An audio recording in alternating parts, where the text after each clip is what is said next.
social, economic and political liberty of thought, expression,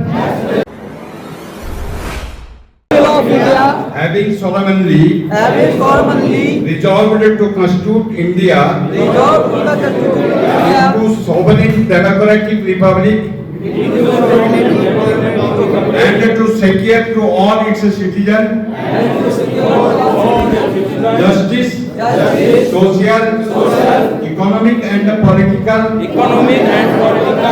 liberty of thought, expression, belief, faith and worship, equality of status and of opportunity, and to promote among them all fraternity, assuring the dignity of the individual and the unity of the nation. In our Constitution Assembly, this 26th day of November 1949, do hereby adopt, enact, and give to ourselves this Constitution. जय संविधान। जय भारत।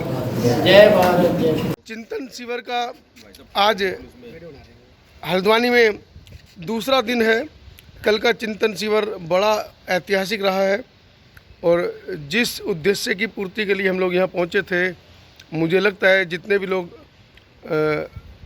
राजस्थान से, हल्द्वानी से, नैनीताल से, दिल्ली से, बंगाल से, गाज़ियाबाद से यहाँ पहुँचे हैं, उन सबको लगा होगा कि यहाँ कर उन्होंने कोई किसी तरह की गलती नहीं की है।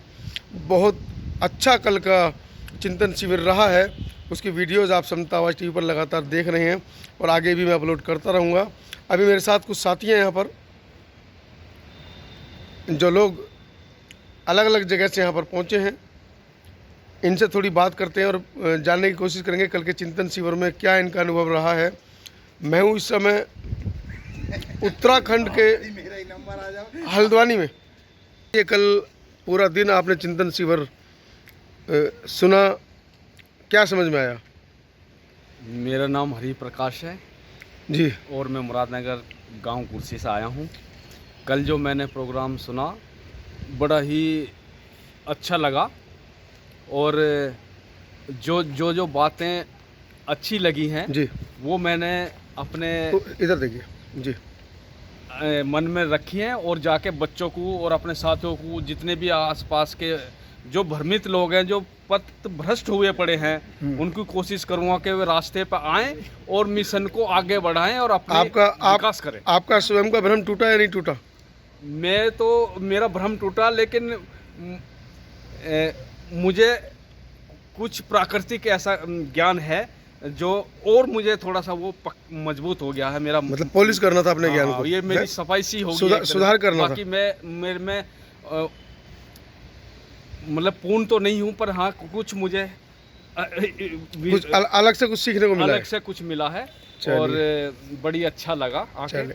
कोई गलती नहीं करी है कि आके यहाँ, और जो भी मैंने सीखा है मैं कोशिश करूँ समाज में मैं आगे समाज में नहीं, आगे भी अपने लोगों को जो हम इससे हट रहे हैं कि ये तो इनका है, ये तो उनका है, उनको भी जोड़ने की कोशिश करूँगा और ज़्यादा से ज़्यादा संख्या में उनको समझाने की कोशिश। जी जी जी सर, बताएं क्या अनुभव रहा आपका कल का, परिचय दीजिए। सभी को जय भीम नमो बुद्धाय। मेरा नाम राजेश बोध है और मैं ग्राम कनौजा मुरादनगर जिला गाजियाबाद का रहने वाला जी, और मैं बाबा साहब की विचारधारा से प्रेरित हूँ और नैनीताल यहाँ चिंतन शिविर में आकर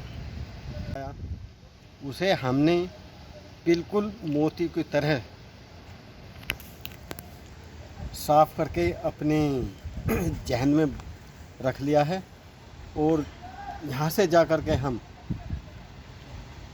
गांव-गांव और अपने साथियों को भी चिंतन शिविर के संबंध में बताएंगे।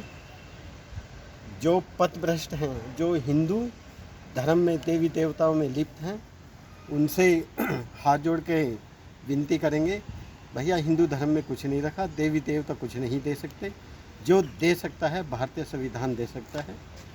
भारतीय संविधान और बाबा साहब की विचारधारा पर चलो, हम समाज में, देश में सभी तरह से सुरक्षित रहेंगे। इसी के साथ जय भीम। चलिए धन्यवाद।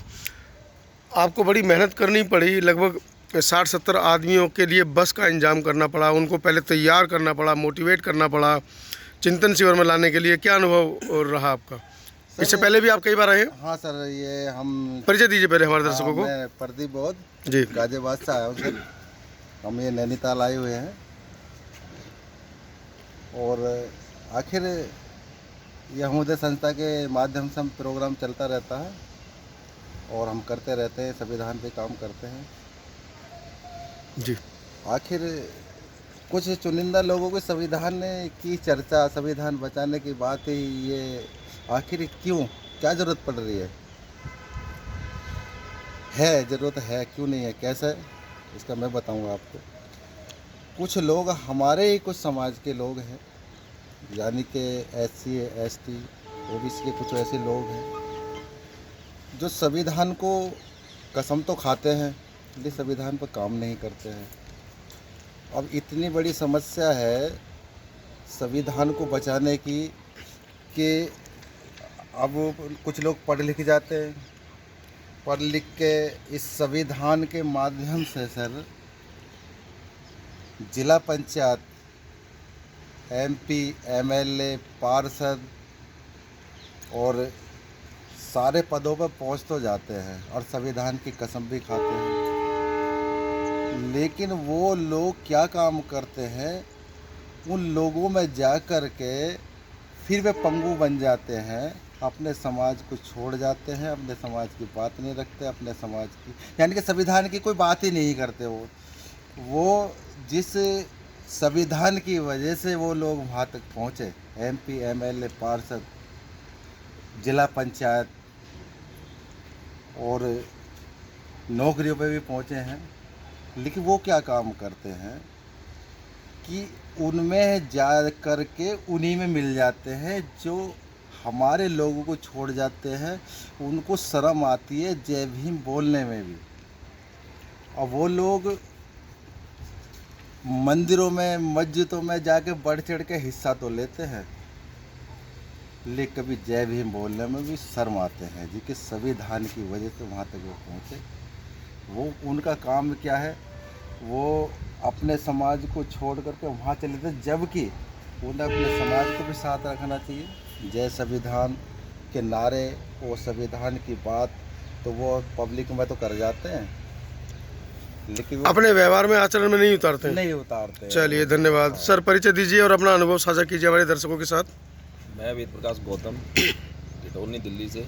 जी, मैं यहाँ पे पहली बार आया हूँ इस चिंतन शिविर में, और संविधान के प्रति मेरी जो आस्था है, मैं चाहता हूँ कि ये आस्था और लोगों में भी देखने के लिए मिले।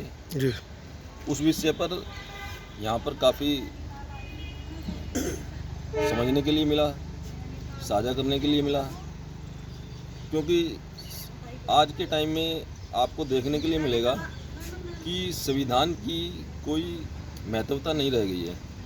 अगर आप आचरण के तौर पे देखोगे, लोग संविधान के पद पे आते हैं, सरकारी कर्मचारी आते हैं, मंत्री आते हैं, विधायक आते हैं, लेकिन वो क्या है कि उस चीज़ को अपने आचरण में नहीं उतारते। जी, सरकारी ऑफिसों में देख लो आप, आजकल यही पता नहीं लगता कि हम घरों में घूम रहे हैं या ऑफिस में घूम रहे हैं।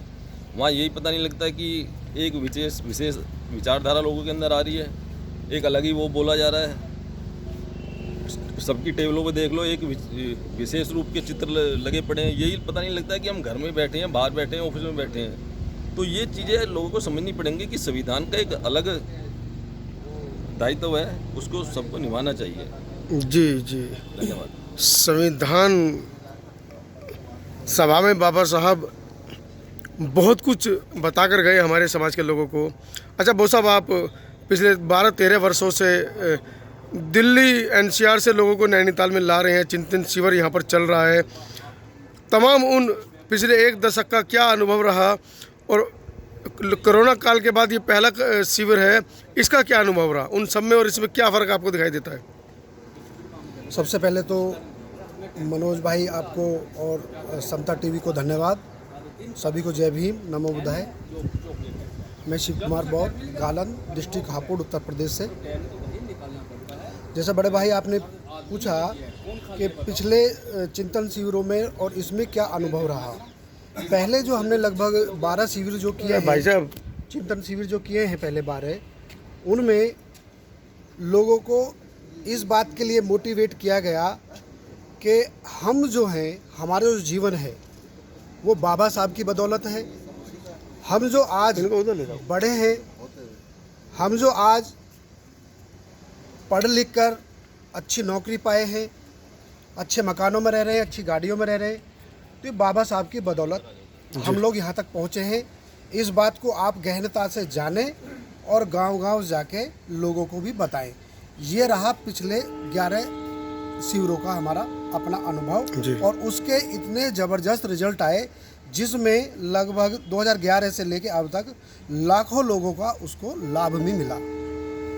एनसीआर में और एटा, मैनपुरी, अलीगढ़, बुलंदशहर और फिरोजाबाद, नोएडा, गाज़ियाबाद, मेरठ और सहारनपुर, हरिद्वार, हल्द्वानी और ऋषिकेश तक ये चीज़ देखी जा सकती है। इस बार हमने सब्जेक्ट थोड़ा सा अलग रखा, लोगों को कुछ नई चीज़ मिले, क्योंकि हम जो हैं बाबा साहब की बदौलत हैं, लेकिन बाबा साहब जब ही जिंदा हैं तब ये संविधान जिंदा है। हमें लगा संविधान धीरे धीरे खिसक रहा है, लोग इस संविधान को कमज़ोर करते जा रहे हैं, तो हमने इस बार संविधान एक सब्जेक्ट चुना और संविधान के विषय में लोगों को विशेष रूप से जानकारी, उसका मौलिक अधिकार, उसके मौलिक कर्तव्य के विषय में लोगों को जानकारी देना। इस वर्कशॉप में, इस चिंतन शिविर में हमने ये उद्देश्य बनाया ताकि यहाँ से लोग सीख के, समझ के लोगों को गांव-गांव जाके, क्योंकि मेरा देश, मेरा भारत देश गांवों में बसता है। गांव के, शहर के लोगों तक तो बातें पहुंच जाती हैं आसानी से, लेकिन गांव तक पहुंचना बड़ा मुश्किल हो जाता है। तो हम लोग ज़्यादा से ज़्यादा ये प्रयास करते हैं कि ऐसे चिंतन शिविरों में ऐसा चिंतन मनन करें समाज के प्रति कि लोगों को गांव में जाके जागरूक करें, उन्हें बताएं कि संविधान की बदौलत अगर हमने श्वेत कपड़े पहने हैं और हम आज गाड़ी में घूम रहे हैं, अच्छी नौकरी पे हैं, अच्छे व्यवसाय कर रहे हैं, 50-50 हज़ार रुपये के मोबाइल हम लेके घूम रहे हैं, तो ये संविधान की बदौलत है।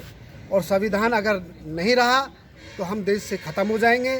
संविधान अगर नहीं रहा तो बाबा साहब ख़त्म हो जाएंगे, बाबा साहब ख़त्म हो जाएंगे, हम सब ख़त्म हो जाएंगे। इसलिए हमारा प्रयास है संविधान को लोगों के घर तक पहुंचाएं, उसकी जानकारी दें, संविधान को बचाएं। संविधान जिंदा तो हम जिंदा रहेंगे। साथियों, इन्हीं बातों के साथ जय भीम, नमो बुद्धाय। सभी से निवेदन है अधिक से अधिक लोग संविधान को पढ़ें, जानें और गाँव तक पहुंचाने का काम करें। Thank you. सब्सक्राइब करें आपके अपने चैनल समता आवाज़ टीवी को, बेल आइकन दबाना ना भूलें सबसे पहले हमारी वीडियो देखने के लिए।